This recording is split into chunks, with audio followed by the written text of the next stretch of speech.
Hello everyone.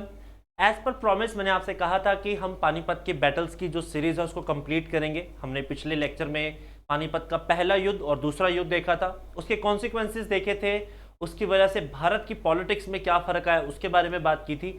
आज हम बात करेंगे एक निर्णायक बैटल के बारे में जिसका नाम है तीसरा युद्ध पानीपत का। अब बात सवाल ये आ जाता है कि यार हम घूम फिर के पानीपत क्यों पहुंच जाते हैं, है ना। पहले दो बैटल्स मैंने बताया कि पानीपत क्यों कारण था युद्ध का। तीसरे में भी बात करेंगे कि युद्ध ये पानीपत में ही क्यों हुआ।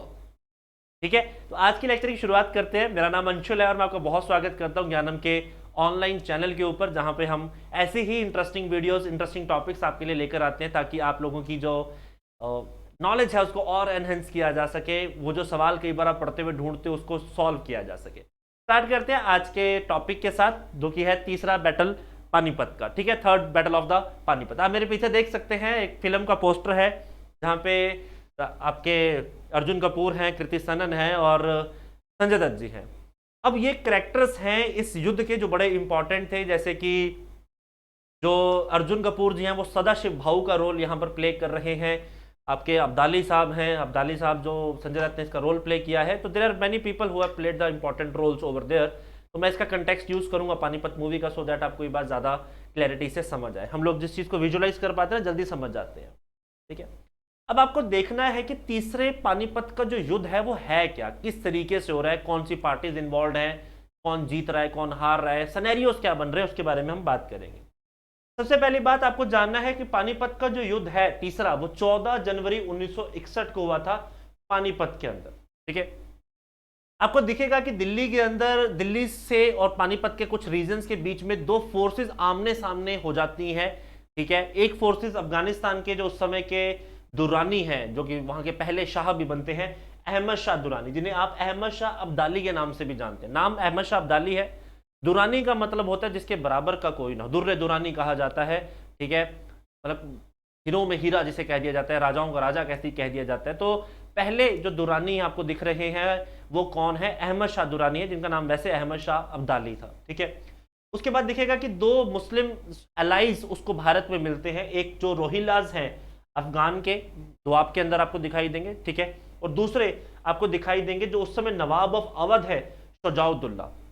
इनका बड़ा इंपॉर्टेंट रोल था। शुजाउद्दौला इस वॉर के एक सेंट्रल करेक्टर के तौर पर आपको दिखाई देंगे। इनके बिना इस युद्ध की बात करना अधूरा हो जाएगा। तो मैं सब कॉन्टेक्स्ट लेकर चलूंगा, मैं कहानी भी जिक्र करूंगा कि ये क्यों हो रहा है, यहां तक की नौबत आ क्यों रही है। ठीक है, अब बात करें मिलिट्री फोर्सेस की, तो आपको दिखेगा कि जो बैटल है उसके अंदर आपको फ्रेंच आर्टिलरी दिखाई देगी, और जो मराठाज हैं उनके पास भी बहुत शानदार है कैवेलरी है, माउंटेड आर्टिलरी है। ठीक है, अफगानिस्तान के पास, गानियों के पास। तो आपको दिखेगा कि अगर आप मिलिट्री पॉइंट ऑफ व्यू से देखोगे, हथियारों के पॉइंट ऑफ व्यू से देखोगे, तो नेक टू नेक कंपटीशन है।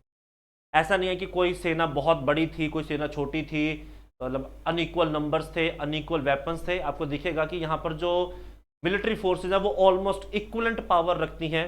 इक्वलेंट टसल जो हो सकता था वो यहाँ पर आपको फिजिबल दिख रहा है। ठीक है, Ahmad Shah Durrani was also known as Ahmad Shah Abdali, ये मैंने बता दिया। The battle was considered one of the largest battle fought in the 18th century and the largest number of fatalities in the single day reported in a classical formation battle between the two armies।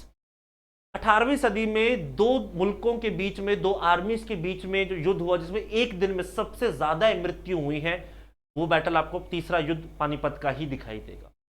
कारण क्या है इसके, है ना, बड़ा important इसका reason हो जाता है जब हम इसके बैकग्राउंड की बात करते हैं। देखो होता क्या है क्लास की, मराठा जो हैं वो शिवाजी के अंदर एक साम्राज्य की शुरुआत करते हैं। शिवाजी के जाने के बाद आपको दिखेगा कि जो गद्दी है वो शाहू जी के पास आती है, और शाहू जी के समय में आपको दिखेगा एक डिपार्टमेंट है जो बहुत प्रोमिनेंट हो जाता है, दैट इज पेशवाई। ठीक है, आप लोगों ने बाजीराव मस्तानी देखी होगी, तो उसमें जो रणवीर सिंह है वो पेशवा है ना, चीते की चाल, बाज की नजर और बाजीराव की तलवार पे संदेह नहीं करते, तो वो पेशवा है उस समय पर। तो पेशवाई इंपॉर्टेंट हो जाती है, जिसकी शुरुआत कौन करते हैं, बालाजी बाजीराव भल्लाड़। उसके बाद आपको देखेंगे बालाजी बाजीराव आते हैं एंड उनके सक्सेसर चलते हैं इस तरीके से। आपको दिखेगा कि बाजीराव प्रथम के जाने के बाद जो बालाजी बाजीराव द्वितीय पहले आते हैं, वो इसको एम्पायर को एक्सपैंड करना शुरू करते हैं। आपको दिखेगा कि मराठाओं का डंका दिल्ली में जाके बजता है। उस समय पर मुगल रियासत इतनी कमजोर होती है, जब मराठा उनको टेक ओवर करते हैं तो मराठा मुगलों से चौथ वसूल करते हैं। ठीक है, अब चौथ का सिंपल सा मीनिंग ये है प्रोटेक्शन मनी, कि आपकी रक्षा करने की जिम्मेदारी हमारी है, हमने तुम पे अटैक किया, कल को तुम्हें कोई हाथ नहीं लगाएगा, हमें प्रोटेक्शन मनी देते रहो, हम तुम्हें हम सुरक्षित रखेंगे, हमारे ऊपर कोई नौबत नहीं आएगी, कोई बात नहीं आएगी। इसी सिलसिले में आपको दिखेगा कि मुगल सल्तनत के एक वजीर है जिनका नाम है नाजिब-उद-दौला। वो उस समय के मुगल बादशाह की हत्या कर देते हैं और मराठाओं को इस बात का दिक्कत महसूस होती है कि यार ये काम कैसे हुआ। आलमगीर द्वितीय उसके बाद गद्दी पर आते हैं, लेकिन उससे पहले आपको दिखेगा कि हत्या जो होती है वो एक बड़ा कॉन्ट्रोवर्शियल कंसेप्ट होता है और मराठाओं के ऊपर सवाल उठ जाता है कि आपकी सरपरस्ती में ये काम हुआ, आपने ही नजीब को वजीर बनाया था और आपके ही बंदा मुगल जो साम्राज्य के बादशाह हैं उनकी हत्या कर देता है। आपको दिखेगा कि मराठाओं के इस बर्ताव से नॉर्थ इंडिया के लोग बड़े परेशान हैं। हरियाणा, पंजाब, दिल्ली, मुगल सल्तनत उस समय बड़ी परेशान है कि मराठा आते हैं, चौथ वसूल करते हैं, चले जाते हैं, लेकिन हमें कोई बचाता नहीं। इसी सिलसिले में आपको दिखाई देगा कि नजीब-उद-दौला मदद किसकी मांगता है? अहमद शाह अब्दाली की, कि आप दिल्ली आइए, मराठाओं को सबक सिखाइए, जो भी लूटना है लूट के ले जाइए, हमें कोई दिक्कत नहीं, बस आपने हमारा इतना काम करना है कि दिल्ली पधार जाओ। तो आपको दिखेगा कि मुगल बादशाह नजीब-उद-दौला उस समय इनवाइट किसको करते हैं? अहमद शाह अब्दाली को। हमारा होता है लड़ाई हो जाती है, फोन करके बुलाते भाई आइयो, दिक्कत हो गई है, मसला हो गया, वैसे ही है कुछ ऐसा ही कि उस समय पर अफगानिस्तान जाता है नजीब-उद-दौला और स्पेशल रिक्वेस्ट करता है कि सर आप दिल्ली आओ, अटैक करो इन मराठाओं को, इन्हें हमसे आज़ादी दिलवाओ।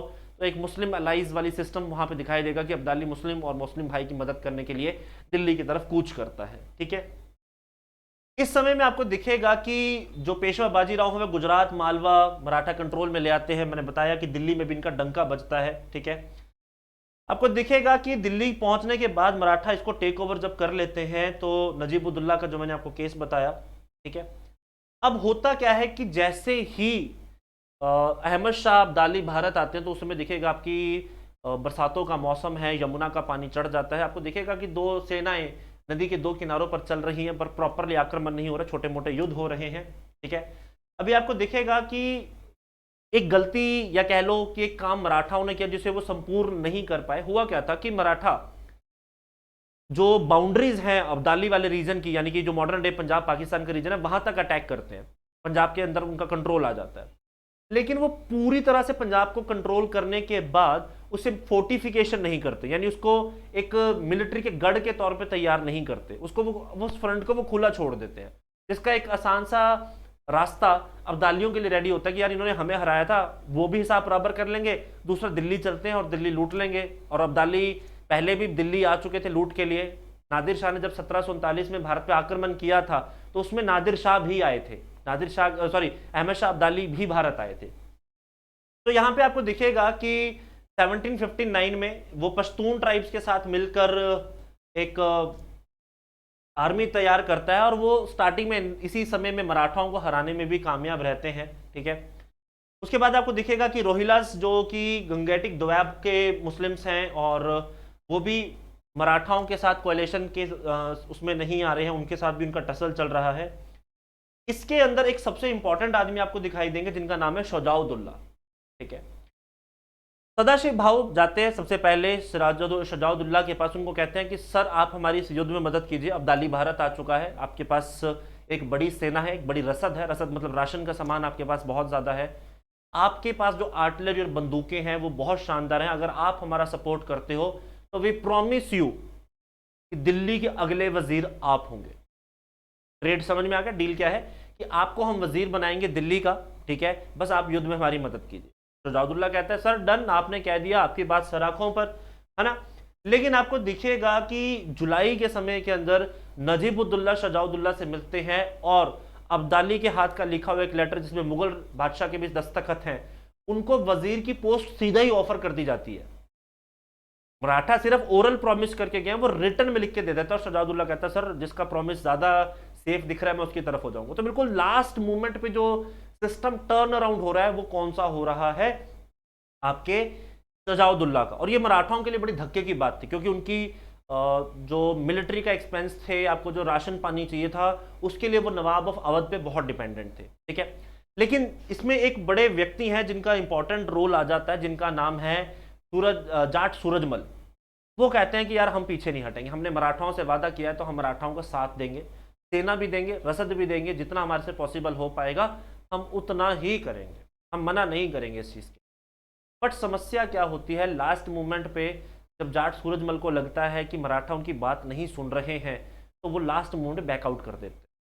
और मराठाओं की तरफ से समस्या इस युद्ध में ये आ रही है कि मराठाओं के लिए जो बैटल लीड किया जा रहा है, दैट इज वाई सदाशिव भाऊ, ठीक है, ये चीमाजी अप्पा के ब्रदर थे, ठीक है, यानी कि पेशवा, पेशवा के आगे बच्चे हैं, ठीक है, पेशवा के एक भाई बालाजी बाजीराव जो हैं, बाजीराव के जो भाई हैं उनका नाम है चीमाजी अप्पा, चीमाजी अप्पा के बेटे थे आपके फर्दर, दैट इज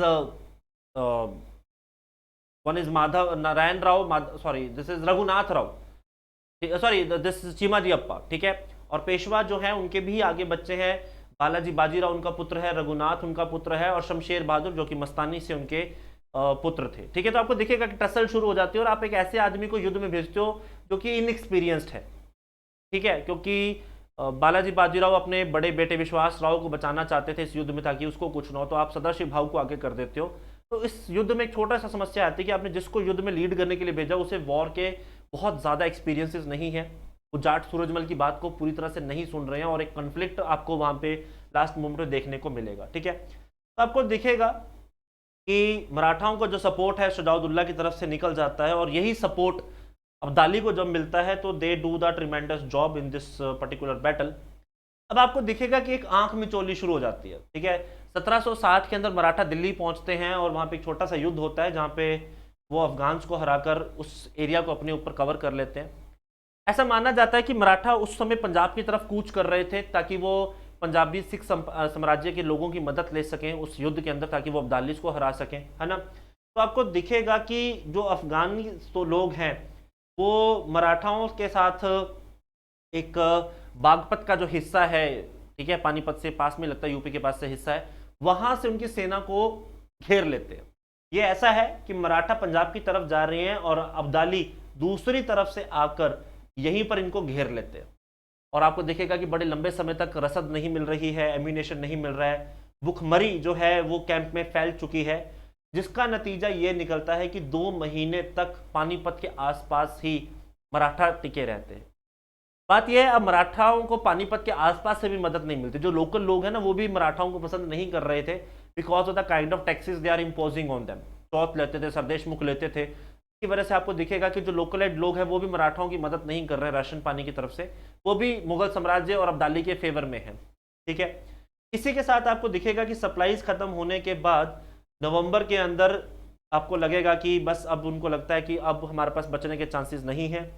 नवंबर, दिसंबर, जनवरी तक आपको दिखेगा कि बहुत सारे जानवर जो हैं मराठाओं के मर जाते हैं, बहुत सारे मराठा जो सोल्जर्स हैं वो बीमार पड़ने लग जाते हैं, और जनवरी तक तो उनकी मृत्यु होनी शुरू हो जाती है।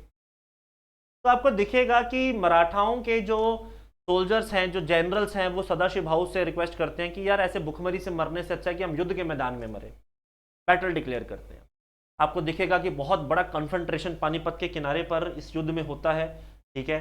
वो अपने कैंप से बाहर निकलते हैं, युद्ध होगा, बड़े लंबे समय तक युद्ध चलता है, और तकरीबन आपको दिखाई देगा कि 1,25,000 से ज़्यादा जो सैनिक हैं वो इस युद्ध में इन्वॉल्व हो जाते हैं, ठीक है।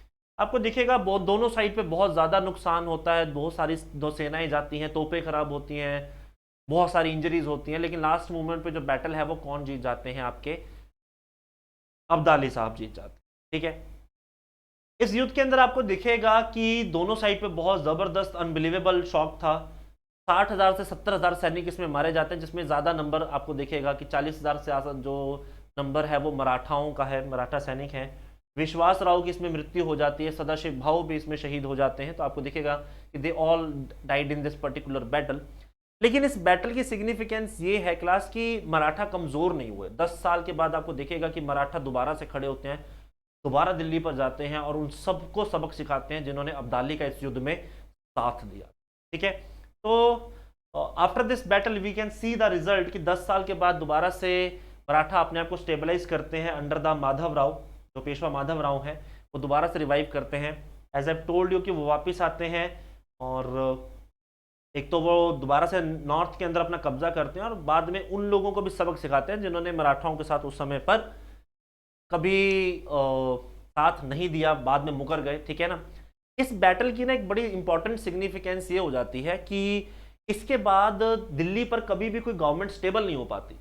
आपको दिखेगा कि दिल्ली एक ओपन एंड की तरह रह जाती है, मुगल रियासतें और कमज़ोर हो जाती हैं, मराठाओं की पावर भी अपने इंटरनल स्ट्रगल में ख़त्म हो जाती है, जिससे द्वार खुलते हैं ब्रिटिश साम्राज्य के। ठीक है, दो कहते हैं ना कि दो बंदरों बिल्लियों की लड़ाई में बंदर रोटी खा गया, तो बिल्कुल वैसा ही है। मराठा लड़ रहे हैं, मुगल लड़ रहे हैं, लेकिन बंदर तो बीच में है ब्रिटिश गवर्नमेंट, वो इसका स्वाद लेगी और सारी रोटियों को खाएगी।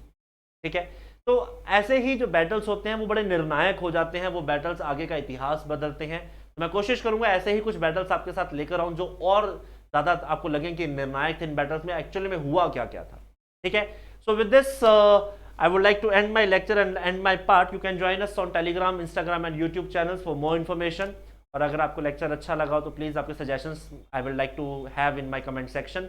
Till then everybody take care of yourself. Bye bye. God bless you all.